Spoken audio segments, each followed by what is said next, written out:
Sa isang maliit na bayan, tahimik ang lahat nang biglang maganap ang kaguluhan. Isang misteryosong virus ang kumalat, nagbigay ng pangalawang buhay sa mga patay, mga zombie. Si Alex, isang teenager na mahilig sa mga pelikula, ay nagising sa madaling araw sa tawag ng kanyang amang puno ng takot. "Tumakbo ka, nandito na sila," sigaw nito. Walang iba kundi zombie ang naghalughog sa kanilang bahay. Agad na nagtago si Alex sa ilalim ng kanyang kama, nanginginig sa takot. Nang huminto ang ingay, lumabas siya at nagdesisyong makahanap ng mga buhay na tao.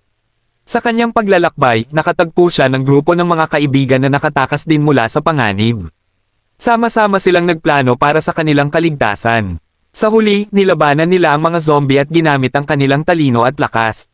Sila'y nagtagumpay at nagtayo ng ligtas na silungan, subalit alam nila, kailangan nilang lumikha ng mas matibay na plano para sa hinaharap.